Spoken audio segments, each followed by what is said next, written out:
దేశ రాజధాని ఢిల్లీని వరదలు అతలాకుతలం చేస్తున్నాయి. భారీ వర్షాల కారణంగా పలు లోతట్టు ప్రాంతాల్లో వరద నీరు ప్రవేశించింది. ఢిల్లీ వీధులు చెరువుల్లా మారాయి. ఉత్తరాది రాష్ట్రాలను వానలు అతలాకుతలం చేస్తున్నాయి. గత కొద్ది రోజులుగా కురుస్తున్న వర్షాలు, వరదల కారణంగా భారీగా ఆస్తి, ప్రాణ నష్టం వాటిల్లింది. పంజాబ్లో భారీ వర్షాలకు వరదలు సంభవించి ఇప్పటివరకు 37 మంది ప్రాణాలు కోల్పోయారు.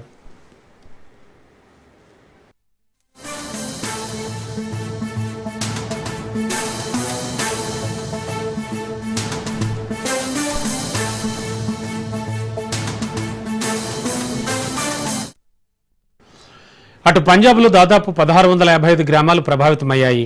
గుర్దాస్పూర్ ప్రాంతం తీవ్రంగా నష్టపోయింది. 324 గ్రామాలు వరదల బారిన పడ్డాయి. ఫిరోజ్పూర్, అమృత్సర్, హోషియార్పూర్, కపుర్తులా, సంగ్రూర్ గ్రామాలు వరదల వల్ల తీవ్రంగా నష్టపోయాయి.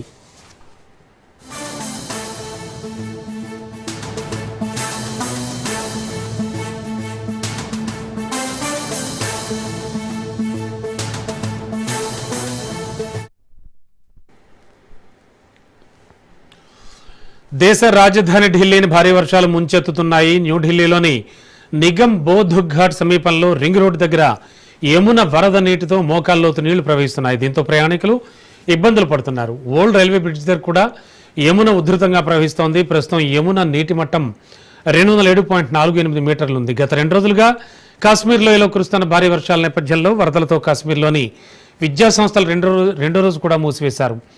జమ్మూ శ్రీనగర్ జాతీయ రహదారి, ఇతర రహదారులు ట్రాఫిక్ను మూసేశారు. గురువారం పలు చోట్ల కొండ చర్యలు విరిగిపడ్డాయి. దీంతో రోడ్లు పూర్తిగా దెబ్బతిన్నాయి. ఇటీవల వర్షాలతో సంభవించిన ఆస్తి నష్టాన్ని అంచనా వేయడానికి కేంద్ర ప్రభుత్వం అంతర్నియంత్రిత బృందాన్ని కూడా ఏర్పాటు చేసింది.